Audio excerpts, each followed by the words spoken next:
bringing you key insights, tips, and advice from the brightest minds in the Canadian franchise industry. This is the Franchise Canada Chats podcast. I'm Angela Coté, your host of the Franchise Canada Chats podcast, where we take you into the world of franchising. Our interviews are with franchisees, franchisors, and industry leaders who give on-the-pulse expert advice and share their franchising insights and experiences. Hello, Angela Coté here, and I am excited to bring you Fiona Styant, Director of Franchise Development for MOLLY MAID Canada, and Steve Collette, franchisor and co-founder of Third Degree Training and East Brands. We're going to talk today about innovation in franchising, which is really such an interesting topic because we want to, in franchising, stick to what we know and get really good at what we know and what works. But at the same time, we need to keep up with the times. And sometimes franchisees want that innovation, and then some fear it and resist change. So this is going to be a really interesting conversation. And the reason I know this is because I've been on both the franchisor side of the franchisee relationship, as well as the franchisee side with the family business M&M Food Market. And we, over the years, company started in 1980, and we had to be innovative while not changing the concept too much, but also stay innovative in front of the customer. And we didn't want to lose our identity, but we had to maintain our competitive advantage. So I'm really excited to hear from Fiona and Steve some of the things that they've done to stay innovative. And just a side note, I want to mention I'm honored to guest host this interview, as I'm a huge fan of the CFA and all the amazing work that the team does to create community, provide education, and advocate to protect the franchise model for us in franchising. So I'm excited about that. And I'm excited to get to interview some pretty awesome people like Fiona and Steve. So are you two ready to get rolling? We sure are, I think. Ready. All right. Awesome. All right, Fiona, let's start with you. So if you can, I want to hear a little bit about MOLLY MAID and what sets MOLLY MAID apart, but just even going a little bit further back, what does it mean when you say that you're franchise development director? What does that mean for people that have never heard of that term? Well, what it means is that I work with individuals who are interested in a franchise. So I have lots of different people that call all the time, and they're looking at various opportunities, franchises, and I work with them to see if MOLLY MAID is going to be the right fit for them. But I'm happy because I end up talking with lots of different people about lots of different opportunities, like I said, and maybe MOLLY MAID doesn't work, but then I can answer some questions and kind of direct them.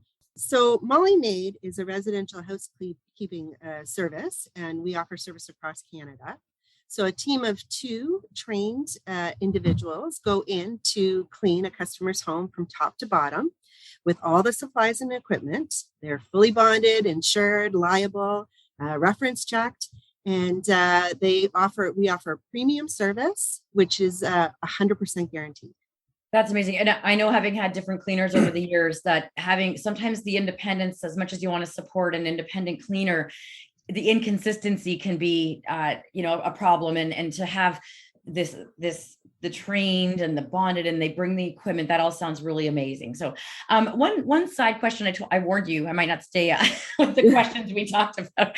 One question I would like to ask is, do you find you get a mix of people who didn't realize they could become a franchisee and some who are shopping for a franchise? Like, we often hear that people are maybe a customer and they're like, I never even realized, but I could do this too.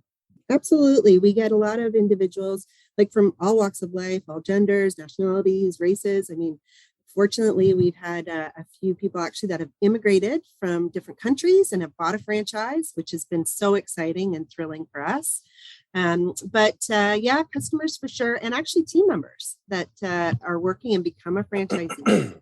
So again, really, my role is to educate them on the opportunity, what's involved, the obligations are, and really to see if it's the right fit for them and them for us, ultimately. It's a lot of conversation and discussion. That's awesome, because I that's one of the things I just get so excited, and I'm sure you both as well, about franchising, is that it provides opportunity for people that didn't realize it was there, and it gets people to be able to do fun and exciting and things and take care of their own livelihood, as opposed to working, corporately. So that's awesome.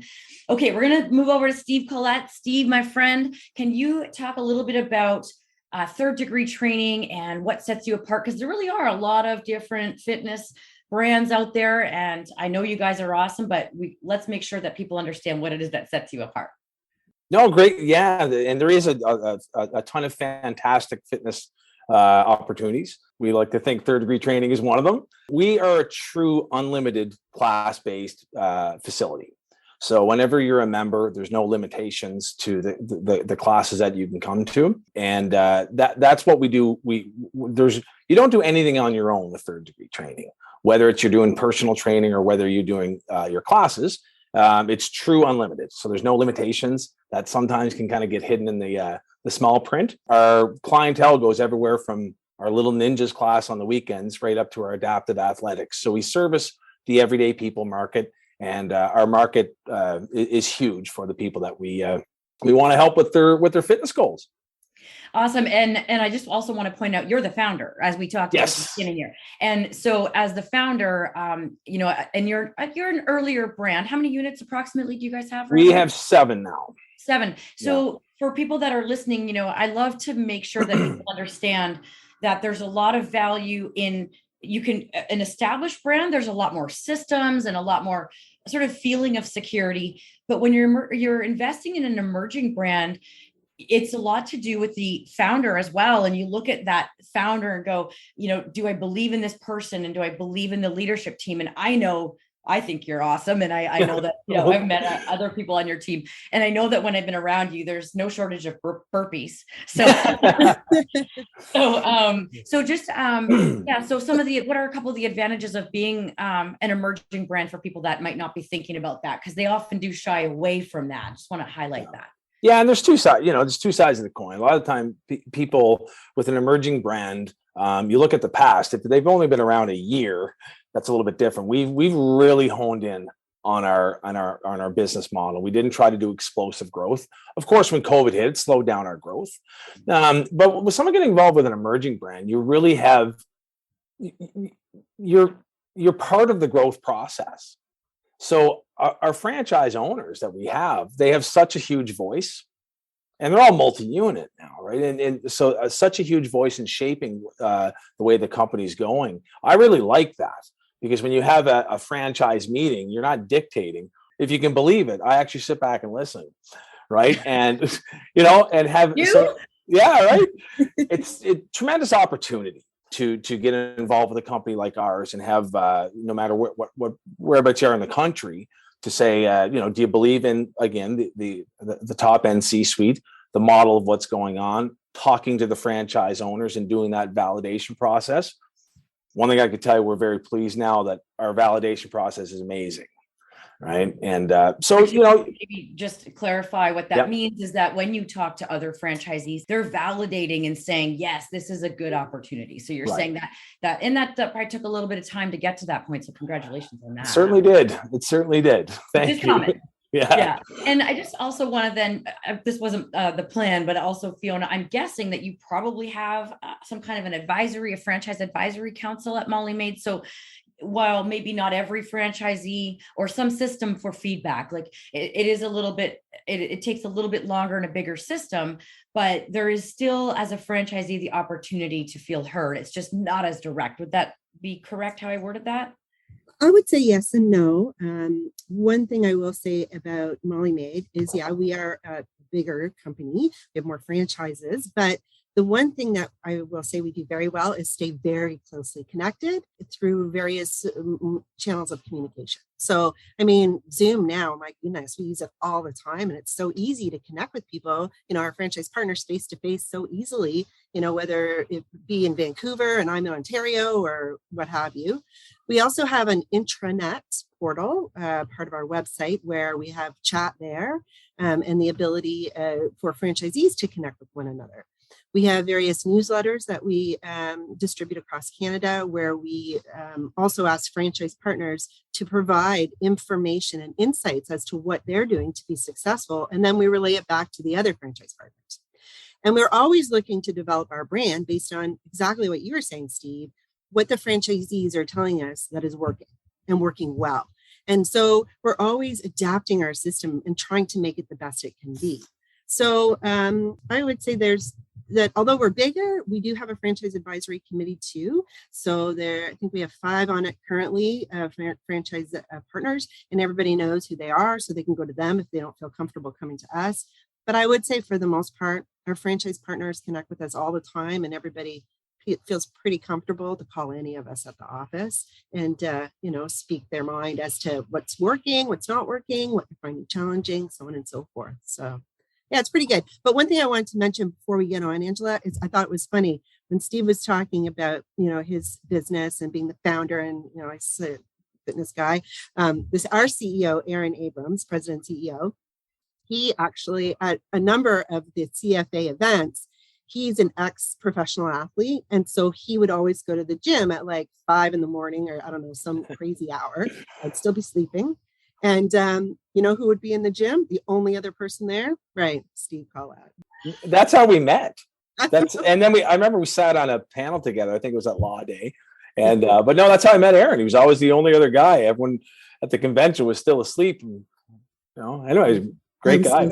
Yeah. So that's some dedication right there to your brand. I feel like I feel like a challenge just got thrown down because I'm usually an early riser as well and like to go to the gym. So now I feel like I'm gonna have to try to meet you guys there at the CFA convention in April.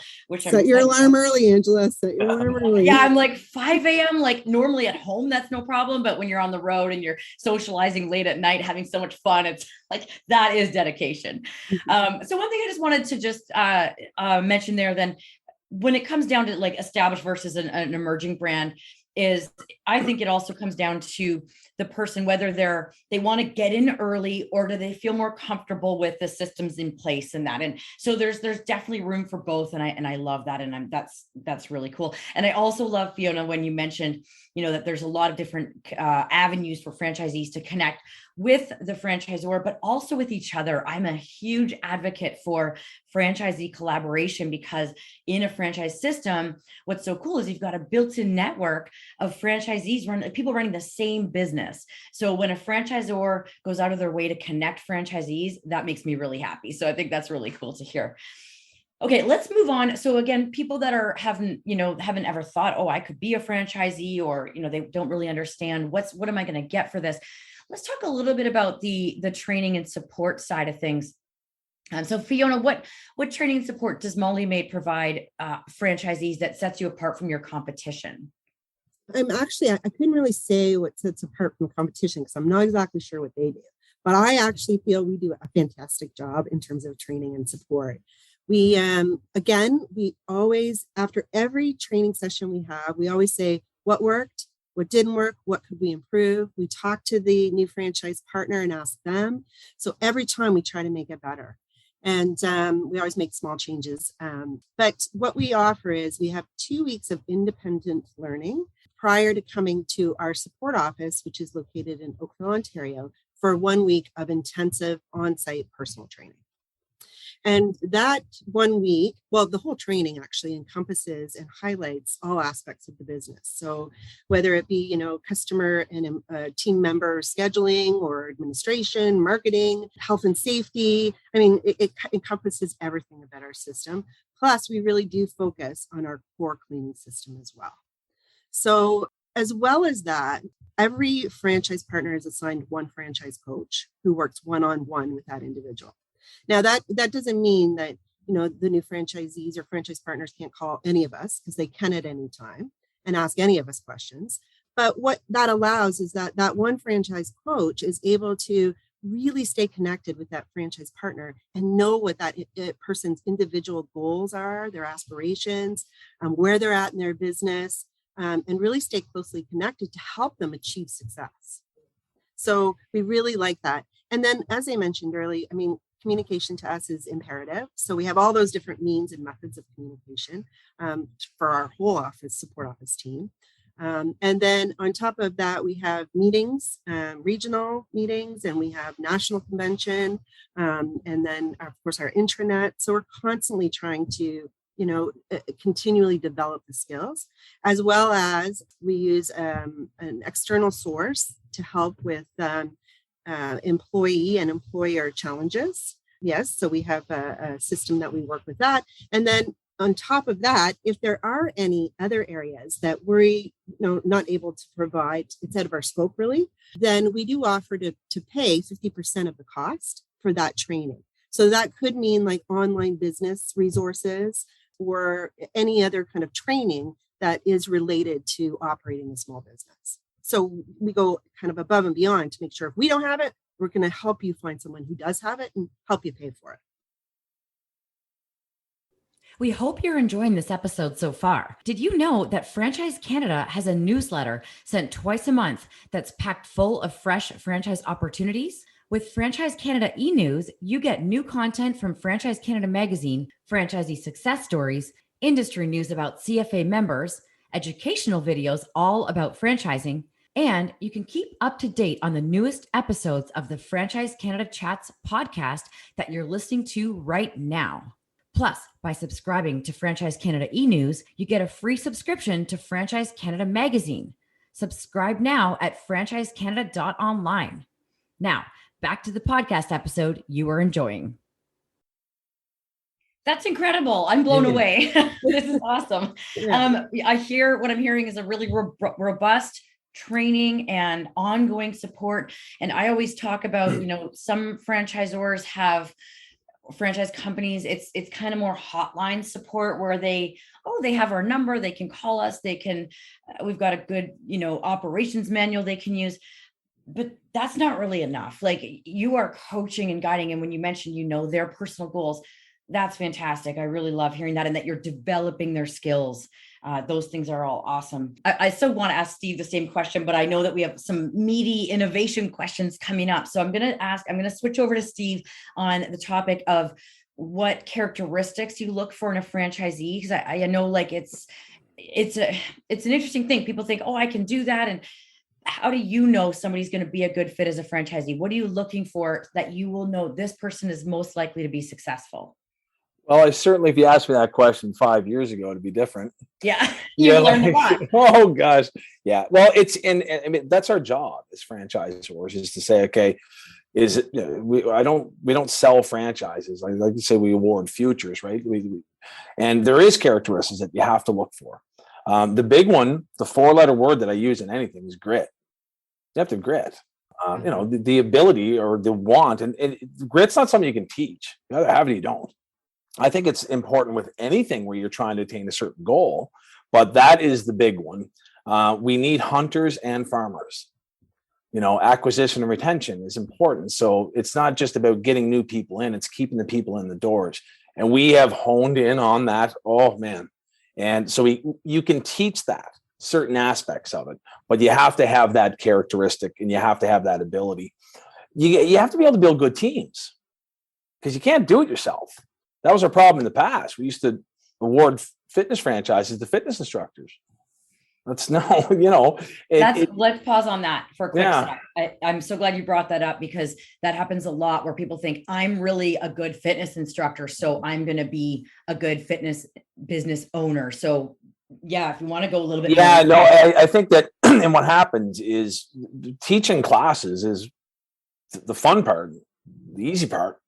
In fact, if you own a 3rd-degree training, you're teaching all the classes, you're not running your business properly, right? So a good employee, employees can clock in and clock out and then go home and, but with a 3rd degree, especially your first couple of years as you're getting going, because you can clean the floors or because you can do the burpees or teach some classes does not mean that you're going to run a successful business. I think a lot of early stage franchisors go through that, where, that internal optimism that says, well, they're a great employee or they're great this. So we'll go on to that. It's looking at it from a very objective standpoint of, who is your customer? How do you reach them? How do you keep them? and because your customer is your business. And as far as teaching the classes, doing the training, you want to develop really good teams in order to do that, because your job is making sure that everyone is happy. I love that. And I talk a lot about the DNA of a high performing franchisee, and you hit on a couple really key traits there. So the grit, the hunter gatherer, or however you were a hunter farmer. So you're going to go out and you're going to get people, you're going to go into your community. And then I always say, they have to be a good leader. You don't have to be a good entrepreneur that knows everything, but how are you with leading a team of people? And I learned that the hard way when with M&M, when I was a 25-year-old franchisee, founder's daughter. Nobody took me seriously. How do I get these people to listen to me and be motivated to? I don't want to be authoritative. I want them to want to listen to me and to be excited to be there. And I learned a lot though in those days. So I love that you brought that up. It's important to reflect on that as a franchisee. If you really don't like the idea of leading people, or if you've been a manager of a fast food place and you hated that, reflect on that. But at the same time, I know that you offer support. You'll teach people leadership. You'll teach them these things. Like you say, grit, you can't really teach. That's got to be there. I was just going to say Angela, and then one last point with that is, in entrepreneurship, when you're becoming a franchise owner and you're building your team, you don't necessarily have to be right all the time. In fact, being wrong and being taught is awesome in building teams, right? When you add that value and you really engage them in that. So, yeah, I would say one thing too that I'll just chime in here is that when I'm speaking with candidates that are coming in, it's hard to know if someone's going to be the right fit or what's going to make the perfect franchisee. But one thing I can say is there are entrepreneurs, right, and that have entrepreneurial spirit and that are going to become very successful as franchisees. But there are also entrepreneurs that will not make successful franchisees. And when I'm speaking with candidates, I always say, if you want to come up with your own uniform, you want to come up with your own marketing, you want to do things your own way, that's awesome. Good for you. Go start your own business. Listen, and I encourage you to do that. And I hope you have great success. But if you want to come in and follow our brand and follow our system and really embrace that, then you're going to have great success. But if you're an entrepreneur that wants to do your own thing, then just please, this is not going to work. I think that's one thing that I always try to educate people on, because not everybody that calls typically is an entrepreneur, but it's whether they're an entrepreneur that wants to be part of a system or if they're an entrepreneur that wants their own thing. I think that's really one thing that I really encourage people to consider for sure. Oh, wow. That was just really insightful for me to think about that, because when I was a franchisee, I'm pretty entrepreneurial, but in my case, I think it worked because I knew that the system worked, and I had trained people on the M&M Meat Shop system, and I trained franchisees, and I'd held them to compliance in a strategic way, of course, in a compassionate way, but I knew the importance of it. So it was easier for me to accept when there were things that I didn't agree with. And you can, if you, like you say, if you're entrepreneurial, but you understand, I'm going to buy into this system, you recognize that there's times that it's a bit of a give and take. Sometimes it's going to benefit you, the decisions that get made. Sometimes you might not understand it, but you chose to be in a system. And so I really like how you put that. I would also say, Angela, the other thing too is, our systems, they're proven, and we're always, like even Steve said, we're always looking to make it better. So it's not like we're not going to ever change. We're just, certain aspects of the system have to stay the same, your branding, for example, for the most part, because that's what customers recognize. So I will say that a lot of individuals I speak with, we talk about that, and then they're like, yeah, I don't want to come up with all that stuff. I don't want to work that hard. I want to come in, have that stuff done for me. And then I come in and I'm going to run my own business. I'm going to work hard and I'm going to be successful, and I'm going to embrace this brand because that's what I'm buying into. And then you see them grow and be successful, and it's like, wow, this is awesome. Right. So it's just making sure it's the right fit, again, is so important. Like, for sure, I would say that would be number one, in terms of when I'm working with candidates. There's lots of different options. Someone I can talk to, maybe Molly Maid isn't the right fit for them. Maybe it is Steve's business. And that's the other thing, is making sure, like, we actually will, not qualify quite a number of candidates because it's not the right fit, and we're not just going to take a check from someone because we want to sell a franchise. We don't do that ever, because it's not good for them and it's not good for us, and it's not going to be win-win. So they'll get into business and they won't be successful. They'll lose money, we'll lose money. So at the end of the day, I mean, the one thing I can say for anyone that's interested is take your time, do your research, look at lots of brands and figure out what you love to do and be happy. Because if you love what you're doing, you're going to be successful. Yeah, that's awesome. And it's also not fair to the other franchisees, because you've got to protect their investment if you bring in somebody who's not a fit. So yeah, it's all about protecting the investment and that. So that's awesome. We're going to switch now to innovation. We're going to get into that a little bit. And so I'm going to go to Steve first on this. I'd love to know, how many years has third degree training been in business? Oh, God, we've been in business for 10, a little over 10. I haven't been franchising that long, obviously, but about 10 years. Okay, can you share some example of innovation, whether it's related to the pandemic or anything that you've done to stay innovative with the brand? Right. Yeah, no, great question. Well, as we all know, you could argue it, but fitness is not considered essential. So when pandemic hit, you had to move swiftly, harshly, and do something now.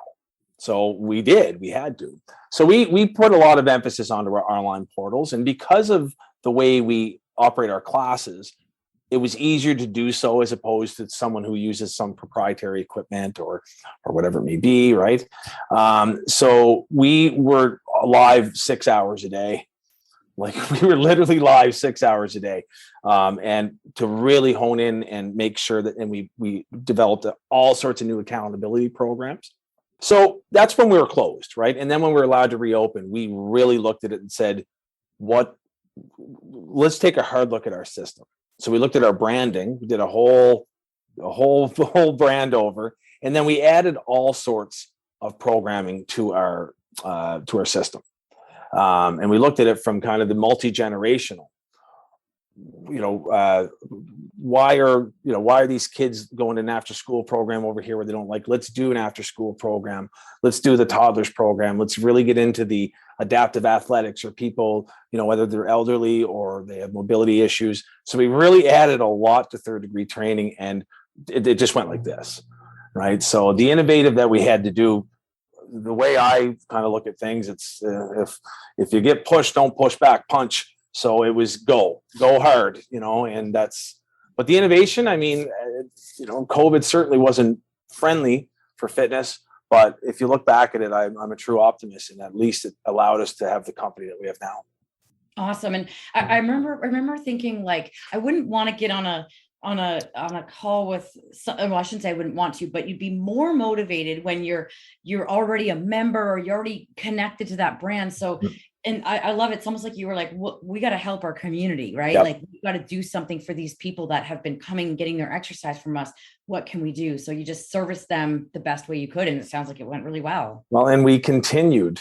What happened? We kept the retention, right? We kept it. We were so touchy-feely that, we didn't see these people for 3 months, but we seen them and people exercised in third degree training more over COVID when they were at home than when it went back. What else are you going to do? So we literally 6 hours a day, and it was fun. It was fun. It was different, but yeah. Awesome. Okay. So Fiona, let's hear about some innovation. And actually, maybe I'll go right to what the neighborhood franchise model. Are you able to speak to that? And if you can talk about whether that was a result of the pandemic, or was that something you already had in the works? I'll just let you share all that. Sure. Just before I get started though, Angela, for me, 6 hours of exercise a day would not be good. Don't wake me up at 5 a.m. and don't make me exercise for 6 hours. This is not the exercise girl for 6 hours. I know you could do it so sorry. The neighborhood brand, or neighborhood model, I should say, is a new concept for Molly Maid, and we're very excited to roll it out this past summer.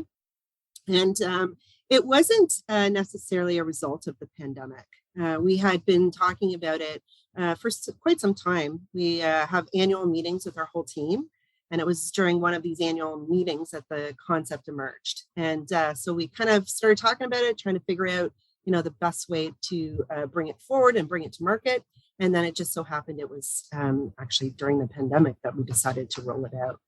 So we were very fortunate as a brand and company that we were able to continue to operate during the pandemic because we were deemed an essential service. So we did shut down when there was the countrywide shutdown, and we adapted and we brought in a healthy home cleaning system to ensure that we were following the proper protocols and procedures and guidelines as rolled out across the different provinces. And certainly, again, through Zoom, we were very closely connected, similar to what Steve was saying, very closely connected to our franchise partners, who then were very closely connected with their customers and really focused on retention of the customers as well, depending on their feeling, of ease of having us into their home. So we decided that it was still a great time to roll out our new neighborhood model concept, and we rolled it out. And what it is it's a small market model. So Molly Maid has been providing professional home cleaning services for over 40 years. And but mainly it's in the more urban and suburban markets. So not so much in the rural or smaller communities and smaller populated areas. And our traditional model concept is more of a kind of an executive model. And what I mean by that is that the owner operator does not clean. They're not actually out there, going into homes and cleaning. They're working with their teams and they're building the business, right? So they're really working on the business versus in it. So what we thought would be awesome is to be able to provide our same professional service in these smaller markets. For 40 years, I'm sure there's some customers in these markets who have been thinking, I love Molly Maid, but I just have Betty Sue. So, I have to go with what I've got. So what we did is we identified the markets that we felt could be viable for this type of franchise. And now we're rolling it out to those specific markets. So with this model, the franchise partner from day one can start earning an income because they will clean as well as operating the business. And so we've adapted our system to help fit that model. Wow, that's really neat. And how long has that been? Started right before the pandemic and then throughout. So we just rolled it out at the end of the summer. So we started rolling it out in, I think it was August, and kind of getting it out there and getting marketing and advertising out. And right now I'm working with a few individuals, one specifically, but it looks like he's probably going to move forward with the opportunity. So it will be our first neighborhood model in Canada, hopefully in Alberta. So we're really excited, and he's excited too. So it'll be our first small market. Awesome. And so let's talk a little bit about now. So that, I guess, that doesn't impact the franchisees, the existing franchisees so much. What about and maybe Steve, I'll go over to you for this question. When you do want to make a change in the system that you're choosing to make, let's just clarify, the pandemic forced some changes, right? But say you want to make a change, rebranding of some sort or anything that you're trying to make a change.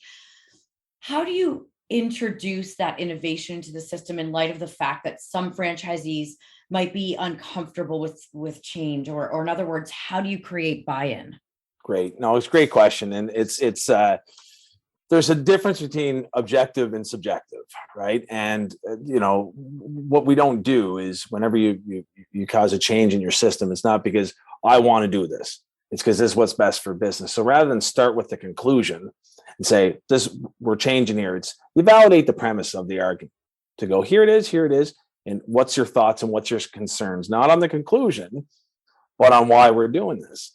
And then having an open discussion saying, this is what we see. Sometimes there's some things that corporately will run, on a trial to see if it works. So, save everyone's time. But a lot of the time, we haven't had a whole lot of pushback. And if you're going to have changes in the system, the last couple of years was the time to do it.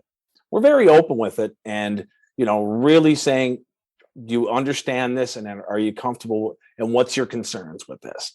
And then a lot of the time when you do it, if someone does have a concern, and it doesn't happen usually with us, it's a subjective thing where they don't like it, based on emotion rather than the logic to running the business. So it's you learn how to do it better as you go when you want to instill a change, because let's be honest, a lot of people don't like change, right? And it throws them off their kilter a little bit, right?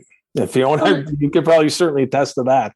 Oh my gosh, yeah. I mean, change is hard for anyone, and I know we're actually rolling out a new lead management system, so technology. And some people are stronger in technology than others, and so it can be a bit of a challenge. So what I was going to say is that, Angela, the word that you use, which I thought was bang on, is buy-in. So typically what we try to do is when we're rolling something out, we try to roll it out to who we feel will be our early adopters, or people who we feel are going to do well with it. So in this case, technology, they enjoy it, they like it. So we'll roll it out to them first. And then we get them to be really the brand ambassador for that, whatever it is we're rolling out. So then all of a sudden, then we get adoption from the other franchisees, because it's not support office or Molly Maid corporate that's saying it. It's the franchise partners that are using it, that are having success with it. So then they get that buy-in. So typically that's what we find that really helps us in terms of rolling anything out. Because you're right, Steve, gosh, change is tough, right? And some people really dig their heels in and they say, oh, I just want to keep it the way it is. But we all know that times to improve and make things better, you do have to change, right? I've heard that the mind can only calculate what it's losing, but can't calculate what it's potentially gaining when it doesn't know. So it's the unknown. So I think we have to be compassionate about that. And I love what you both said there. So just to kind of really highlight, Steve, you mentioned, and probably Molly Maid does this as well, where you corporately, like your own corporate locations that are not franchisees. You probably usually, most systems have a couple of those, and you test it there. So we'll be the guinea pig. And then, like Fiona said, a few franchisees that are willing to be guinea pigs as well, are willing to adopt it, maybe a little bit more risk tolerant, and have them start to get some evidence that this is a good thing to do, and then start to get the franchisees. So you're creating buy-in. So I like that, because it protects the people that are a little bit afraid. And it, I've been a franchisee. I was a franchisee for 18 years. And sometimes I did not agree with the things that were happening, and I had to accept it. I've also been, so when you mentioned technology, I've been on both the franchisor side, bringing out new technology, a new POS system, point of sale. And I've been the franchisee having to adopt the new POS system. And so I've been on the side of, here's why this is a great thing to do, and here's what's so great about this POS. And then I've been on the side going, what happened to this feature? What happened to that feature? But then there's this greater good of the system that they would, remind me, and I'd remember, and that, there's a reason, there's other reasons we had to change. So it's a lot. Like Steve said this as well. I think that it's helping them understand the reason. Don't start with, here's what we're going to do, and here's why. Start with, here's a problem in the system, or something we're trying to get better at. Here's a solution. Yeah, that's really cool. I think the what's in it for me, like if we always try to sit back and, when we're communicating, whatever it is we're rolling out, we always try to sit back and say, okay, really, what is it in it for me? If I was the franchise partner, how is this going to benefit me? Exactly what Steve's saying. I think that is the most important selling feature. Absolutely. We all really, at the end of the day, we just care about, we care about what's in it for us, and how's it going to affect me. And that's fair. Right. And I think we have to remember that with franchisees, that there is a fair request. They invested their often life savings into this business, and they're believing in you. And then when you're telling them, we're making this change, it's like, well, that's scary. I didn't realize I signed up for that. So, and we also always run it by our FAC, the Franchise Advisory Committee too, as a starting point. So that usually helps as well. Awesome. Well, I'm going to try to squeeze in one last question. I just would love to know how you tap into the wisdom of your franchisees on the front line to drive innovation. A lot of people know that the Big Mac was an idea from a franchisee, even the drive-through. You don't want to stifle that. So maybe Steve, can you speak to how you tap into that innovation or tap into that frontline wisdom that's out there? Love it. I think that when you look at it, your franchisees are your system, right? And we're fortunate. We just had a really good operator, really good franchise partner come into our system. And what a great fresh set of eyes to come in and go, okay, what's wrong with it? What do you think? And then literally in the past 7 weeks, we talked about this. Now we have a franchise meeting tomorrow, which we're going to have some stuff we're going to talk about. But you throw it out there and go, what's the concerns? What would you like to see?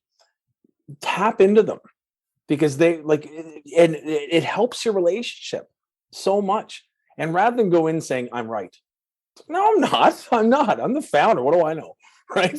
And you look at it and you bring that out of your franchise partner. Again, with a company our size, as opposed to with hundreds of units, a little bit different. Go, everyone tell us what you want. Yeah. It's a little bit different, right? So I won't speak on behalf of Fiona, but that's what we do. I really look at it now with our franchise partners. They're wonderful, and they are our future. That's amazing. And Fiona, do you want to add into that before we wrap up? I mean, I would say the same thing, Steve. I mean, I know we have a few more franchise partners, but we do love to hear from them. Exactly what I had said earlier is on their success, what's working for them, what they find challenging, and then make changes to our system accordingly. The other thing is we do have a corporate franchise. And so, we're very closely connected with that franchise. I actually oversee that as well. So I have those connections to find out what's happening on the front line.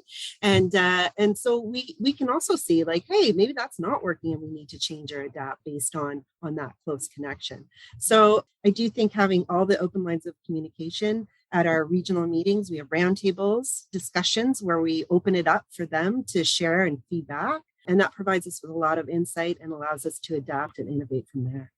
Yeah, you nailed it.